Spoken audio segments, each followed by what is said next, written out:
The Education Minister dismisses reports of a change in policy regarding gender in schools. Insurance billed as the only answer for full recovery from a hurricane. A trade official says inadequate interregional transportation remains a barrier for trade and investment. And in sports, Leonards are the BCA Under-13 champions. Broadcasting from our studios in the Pine St. Michael, this is CBC NewsNight, starting now.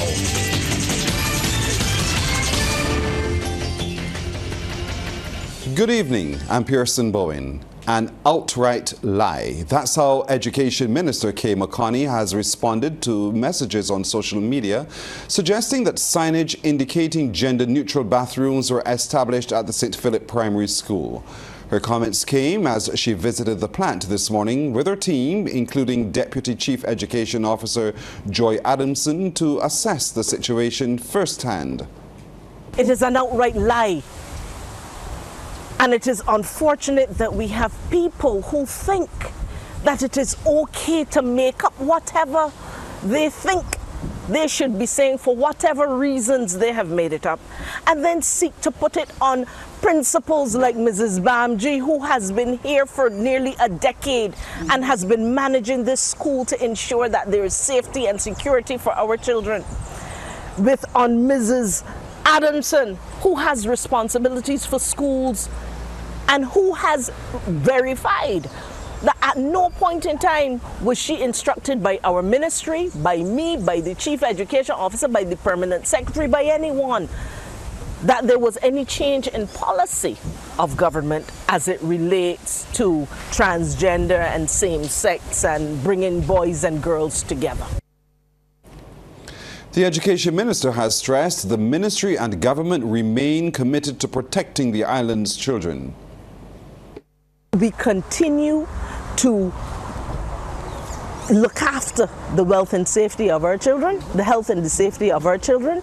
We have not changed any policy whatsoever as it relates to bathroom or anything else relating to transgender and fluidity, sexual fluidity, or identifying in any different ways. Those are conversations that have not been had.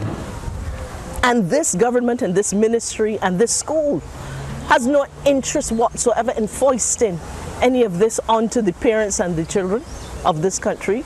Any conversation of this sort will have to be done in the appropriate way at the appropriate time with the appropriate people.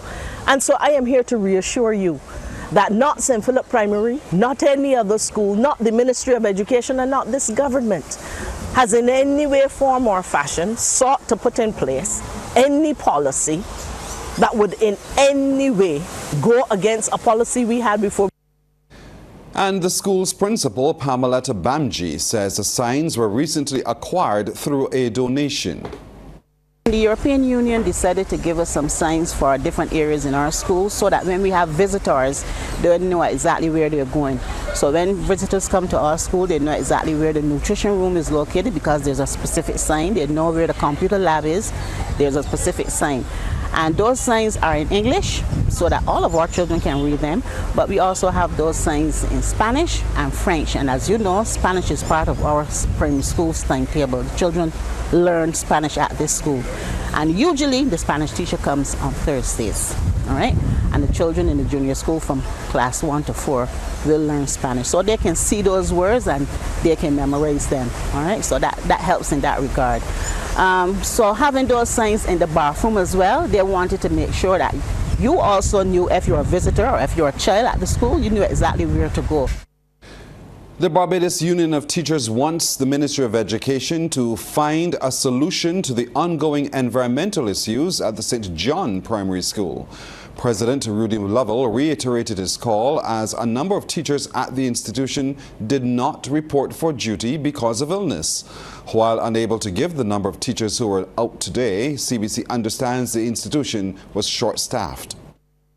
The Barbados Union of Teachers can report that teachers at the St. John Primary School are ill and most likely as a result of the environmental conditions at the school, which has been affecting the school for a number of years. The union is hopeful that remedial work can be done on the school and that in near future considerations will be given to building a new school as the effects of this school has been ongoing for some time.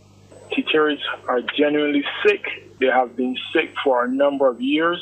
As a matter of fact, teachers who were at the school before were replaced by new teachers, and those new teachers have also fallen ill. So I don't think it's a coincidence. Well, CBC News also tried to reach education officials for a comment, but those attempts proved futile. As this year's hurricane season officially starts, Barbadians are being encouraged to position themselves to adequately recover should they face disaster. The advice comes from the General Insurance Association of Barbados. Trevor Thorpe reports. The most cost-effective way of being prepared for a hurricane season is with insurance. That's according to the president of the General Insurance Association of Barbados, Randy Graham. He says people buy car insurance because it is mandatory, but have reservations when it comes to home insurance. Going back for second mortgage is not an option, or if savings are not available, the most cost-effective manner of being prepared is insurance. And the insurance sector in Barbados is readily willing and able to help out in that regard should persons want to go that route. Now, we encourage people to make sure that their houses are properly secured and that their families are properly secured during the hurricane season. And we also encourage persons to make insurance one of the options that you consider seriously for financial protection in the event of a hurricane. He also believes home insurance in Barbados is affordable. In terms of cost, again, it's not unreasonable to have $100,000 house insured for probably about $600 a year, right? So I mean, we're talking about $60 a month, $50-$60 a month a year to protect $100,000 investment in the home.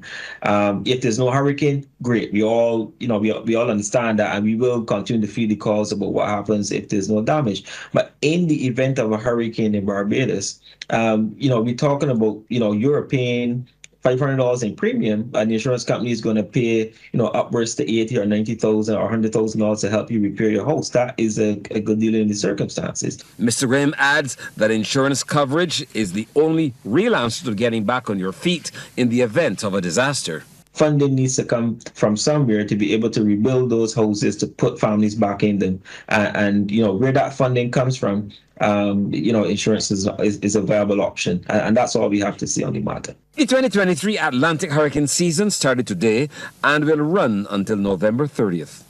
Trevor Thorpe, CBC News. Ambassador to CARICOM, David Comishong, has told a global forum on people of African descent that Barbados and other countries in the region recognize their present and future are bound with the motherland and the African Union. During his contribution to the thematic discussion on Pan-Africanism for dignity, justice and peace, he says Barbados and other states have already taken steps in building ties. The Permanent Forum on People of African Descent, taking place at the UN headquarters, ends tomorrow. We are clear, that's our future. In September of 2021, the governments of CARICOM and the AU made history by staging the inaugural Africa CARICOM Heads of Government Summit. And ever since then, there has been a major follow-up centered around the presence and operations of the African Export-Import Bank in the Caribbean. In addition, Caribbean nations are increasingly establishing embassies on the African continent. My own country of Barbados, over the past 2 years, we have established embassies in Ghana and Kenya and an honorary consulate office in Rwanda. While recognizing the strides made by people of African descent, Ambassador Comishong wants countries to be mindful of crisis situations and existential challenges, he says, that commands our collective attention. I refer to such matters as the prolonged crisis that has engulfed the Caribbean nation of Haiti, much of it caused by a long-standing neo-colonialist campaign against the world's first black republic.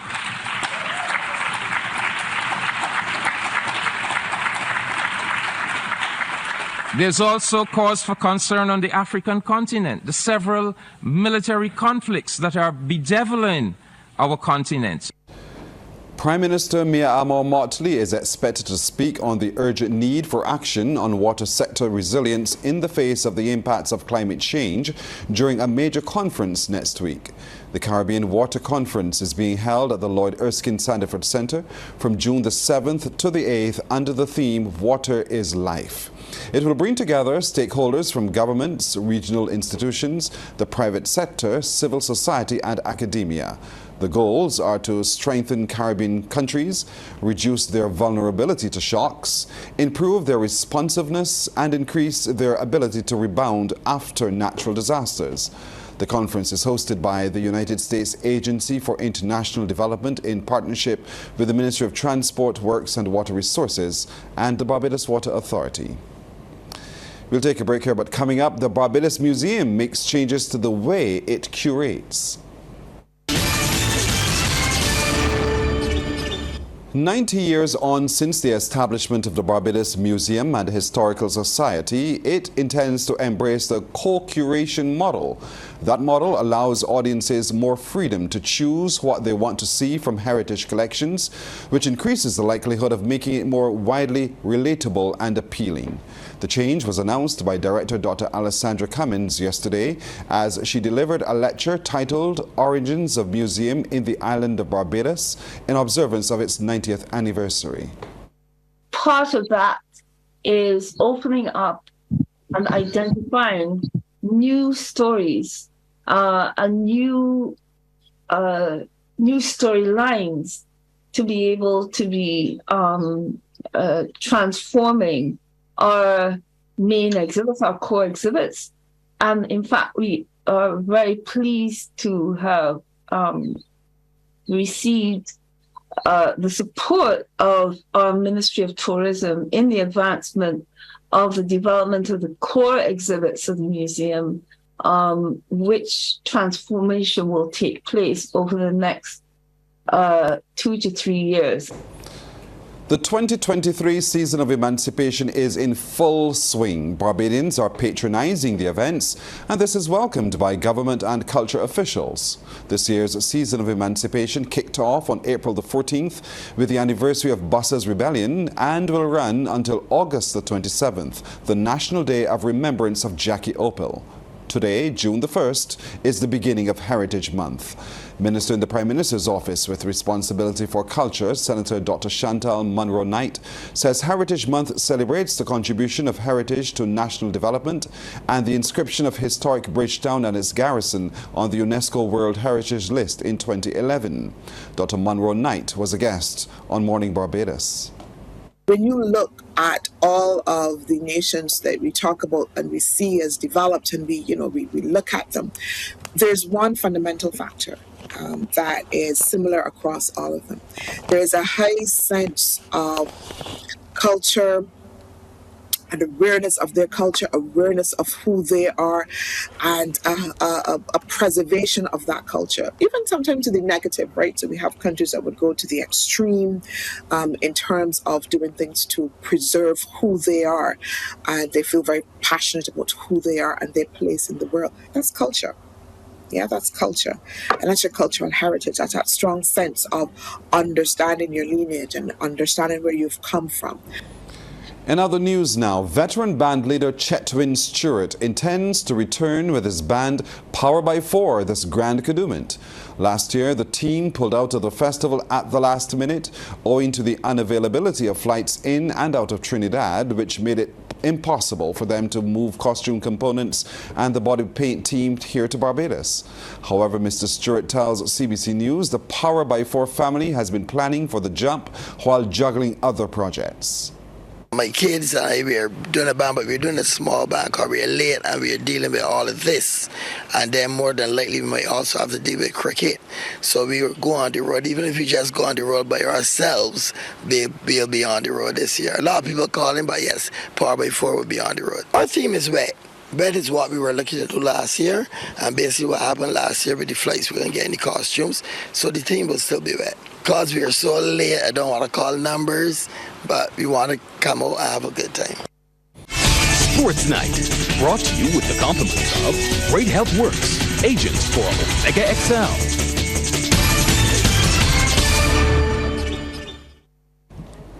You know, after a good shower of rain, everything springs green. Well, voila, here's Anne-Marie Burke. Good evening, Anne-Marie.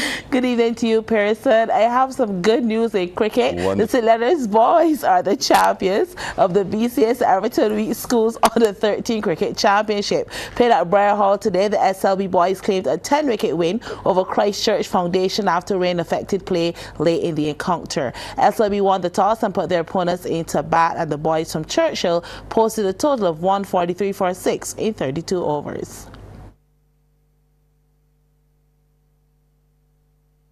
Put a solid total on the board, and opener Malachi Puller set to task. The midfield gives him a boundary to his name, added to the fact that it was a wide, so that's 5 runs to the score. But Puller will lose his wicket when he was given LBW to Kalani Clark off this delivery. Puller made 5. Foundation with 17 runs on the board, and the boys from St. Leonards celebrate their first wicket. That brought Shea Thorne, and the ball beating began as he cuts this one to the boundary. Then there were the extras through misfielding. This was actually 4 leg byes. But Thorne not only quickly settled in at the crease, but he was batting with good timing and placement. That's 4 more. Here he goes again, finding the space and getting those boundaries and steadying the foundation ship. And no matter which end of the crease or the bowler he faced, once Thorne got his bat firmly on the ball, ropes, here comes the ball. Some assistance also came from misfielding from the SLB boys. Too much of these situations actually. Here Thorne would have been caught. Instead, he was not only dropped, but gifted a boundary in the process. But having put on 47 for the second wicket, he lost his partner O'Shea Francis when Tyrico King sent a direct return to the stumps and he was given run out. Francis actually only contributed 5 as Foundation was now 64 for 2, and when Francis walked to the pavilion, Zaire Kelman came to the crease.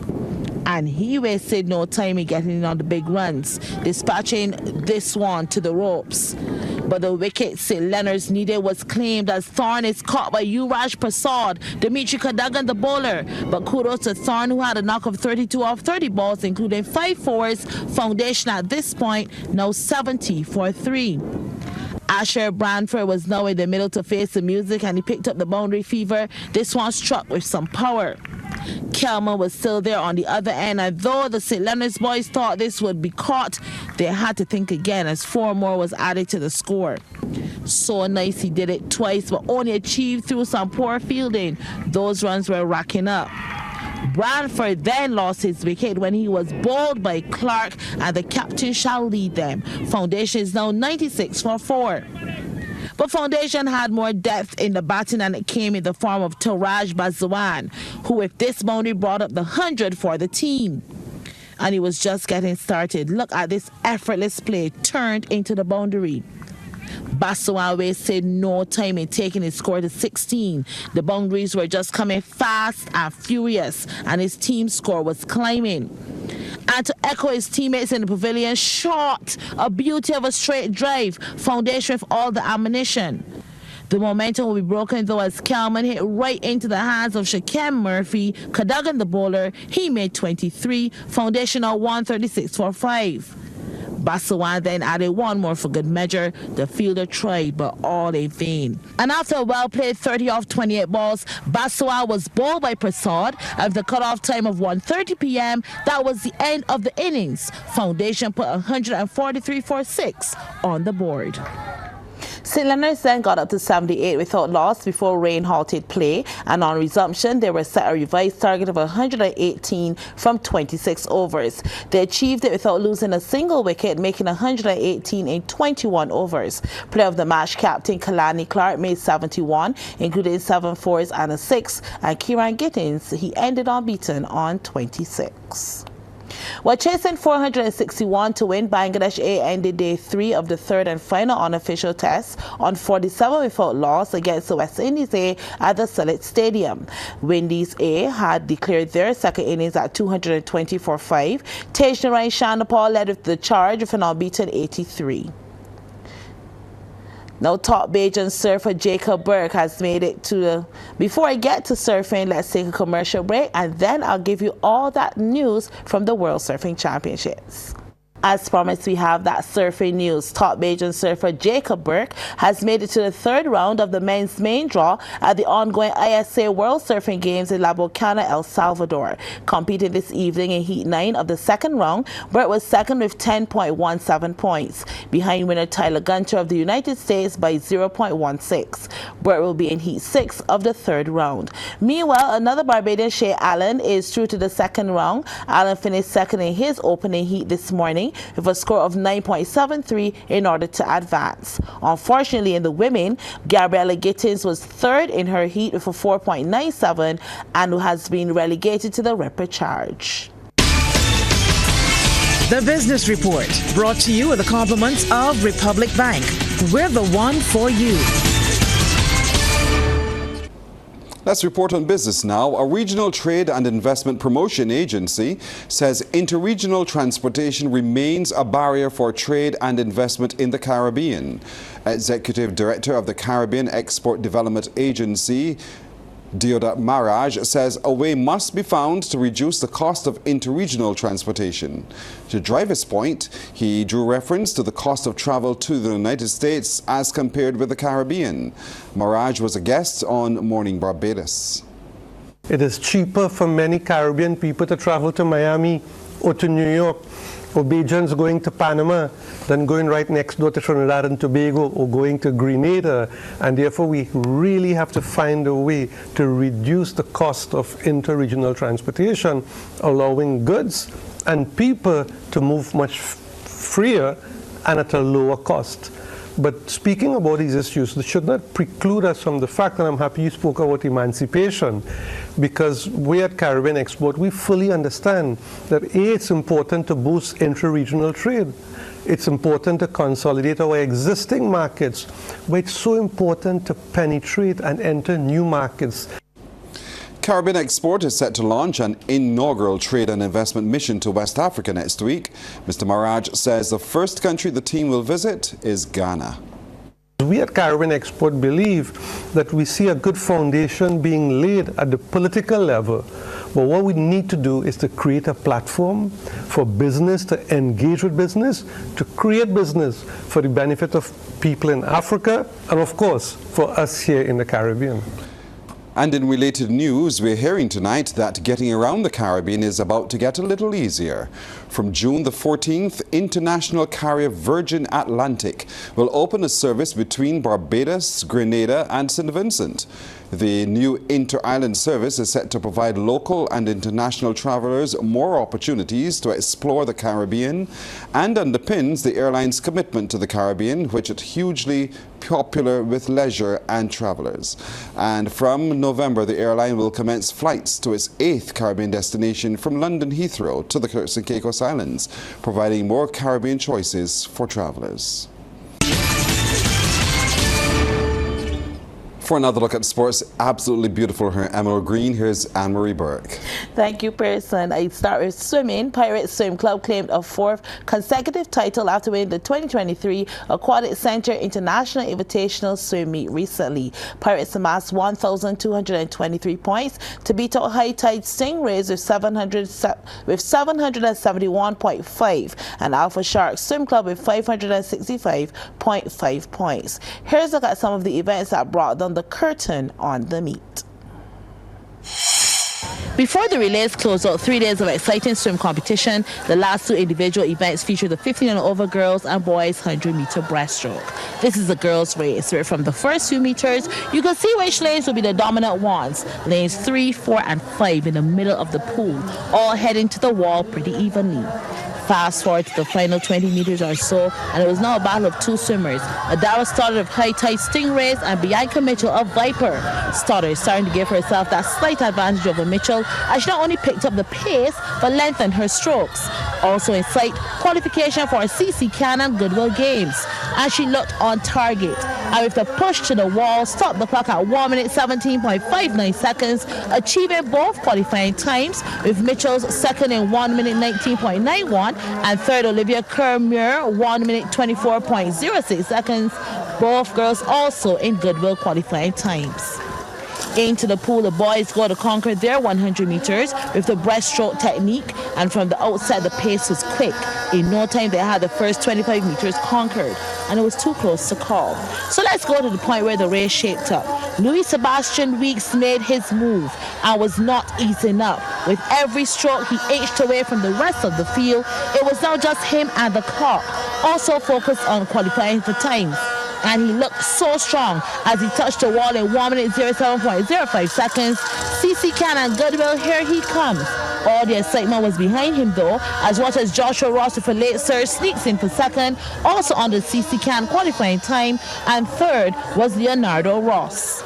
And let's look at some of the relays. These are the babies of the meet, the under 8s, girls 4x50 meter freestyle. This is the final leg of the Pirate Swim Club, way ahead. This is the youngest on the team, Emily Messiah, and though the others gained on her, she held on for the win. Second, the team from Dolphin Swim Club, and third, Alpha Swim Sharks. We also pick up the boys' race, the under 8s with the final leg ready to hit the pool, with Seaside Aquatics first in. And you could as well say it was a done deal.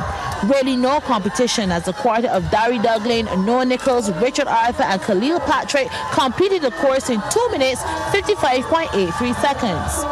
And from the little ones to the big ones, the 15 and over girls 4x50.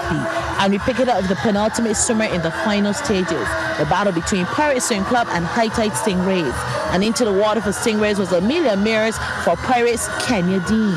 This one had everyone off their feet, as although Dean held the advantage, Mears was coming like a torpedo. And these girls would take this battle to the wall, with Mears coming through to get the win in 1 minute 55.17 seconds. That's a new meet record. And the over 15 boys relay served up just as much excitement, with Seaside Aquatics having a bomb squad team that had to conquer the challenge of the Alpha Sharks. Terrence Haynes came charging back to take control for the Seaside team. Omari Seeley pressing hard for Alpha Sharks. These two would give us a thrill of a finish. Seaside takes it in 1 minute 41.41 seconds.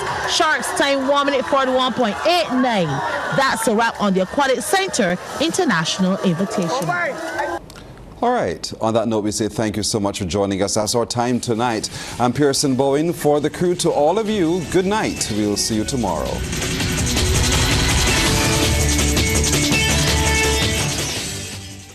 Thanks for visiting us. Now, if you want to see more stories like this one, like and subscribe to our YouTube channel. And you can always go to cbc.bb for the latest news and current affairs.